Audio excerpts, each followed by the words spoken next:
এই কাঁঠালের সিজনে যেখানে যাই শুধু কাঁঠাল বিচি আর কাঁঠাল বিচি। তো একঘেয়েমি কাঁঠাল বিচি রান্না করে খাওয়া আর ভর্তা খাওয়া অনেকেই খেতে পছন্দ করে না। তাই আজকে একটু ভিন্নভাবে দেখাবো আপনাদেরকে। আসসালামু আলাইকুম, সবাই কেমন আছেন? আজ আমি আপনাদের সাথে শেয়ার করব কাঁঠাল বিচির ভাজি।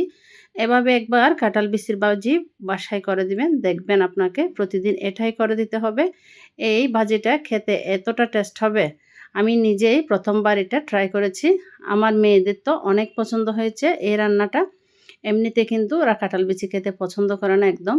তো কিছুটা কাঁঠাল বিচি আমি ভালো করে উপরে খোসাটা ফেলে দিয়েছি, ফেলে দিয়ে এরকম কুচি কুচি করে কেটে নিয়েছি। এখন একটু পানিতে এই কাঁঠাল বিচিগুলো দিয়ে সিদ্ধ করে নিব, হালকা একটু হলুদ দিয়ে দিলাম। এখন ডাকনা দিয়ে একটু সিদ্ধ করে নিব। এই যে আমার সিদ্ধ হয়ে গেল। এখন একটু দেখাচ্ছি আপনাদেরকে। একদম এই যে অনেক সিদ্ধ হয়ে গেছে এগুলো। এখন নামিয়ে পানিটা ঝরিয়ে নিব।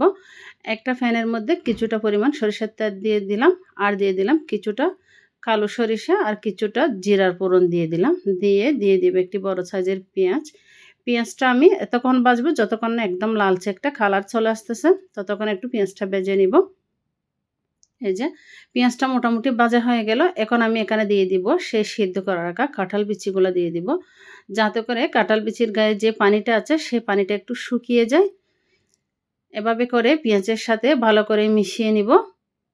মিশানো নেওয়া হয়ে গেলে এখানে আমি দিয়ে দিব এখন কিছুটা স্বাদ মতো লবণ, আর দিয়ে দিব ধনিয়া গুঁড়া হাফ চা চামচের মতো, অল্প পরিমাণ হলুদের গুঁড়া, আর অল্প পরিমাণ দিয়ে দিব লাল মরিচের গুঁড়া, আর দিয়ে দিব কাঁচা জাল আর শুকনো জল দুটো একসাথে দিয়ে দিব। দিয়ে ভালো করে নাড়াচাড়া করতে থাকবো যাতে করে মশলাটা নিচে লেগে না যায়।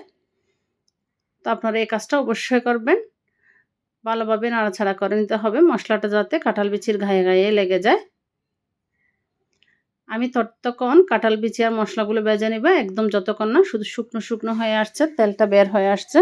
মাঝখানে এখন একটু ফাঁকা করে দিব, ফাঁকা করে দিয়ে এখানে আমি আরও একটু তেল দিয়ে দিব। তেল দিয়ে দিলাম 2-3টার মতো রসুনের কুচি। দিয়ে রসুনটা একটু হালকা ভেজে নিব।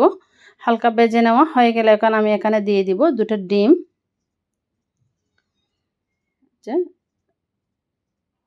ডিম 2টা দিয়ে একটা স্প্যাচুলার সাহায্যে ভালো করে মিশিয়ে নিব। ডিমের উপরে হালকা একটু লবণ ছিটিয়ে দিলাম। দিয়ে এখন কাঁঠাল বিচির সাথে এই ডিমটা ভালো করে মিক্স করে নিব। তো আজকের রেসিপিটি যদি ভালো লেগে থাকে একটি লাইক কমেন্ট শেয়ার করে অন্যদেরকে দেখার সুযোগ করে দিবেন।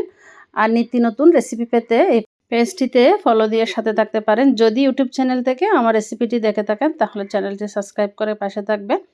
আর কে কোথায় থেকে ভিডিওটি দেখছেন অবশ্যই জানাতে ভুলবেন না। এখন আমি ভালো করে ভেজে নেওয়া হয়ে গেলে দিয়ে দিব কিছুটা পরিমাণ ধনিয়া পাতা।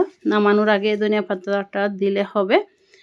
আমার এই ভাজিটা কিন্তু একদম রেডি হয়ে গেছে, একদম শুকনো শুকনোই হয়ে গেছে। এই যে এখন আমি গরম গরম ভাতের সাথে বা রুটি পরোটা যেটাই থাকবে হাতের কাছে সেটা দিয়ে কিন্তু এই ভাজিটা খেতে অসাধারণ লাগে।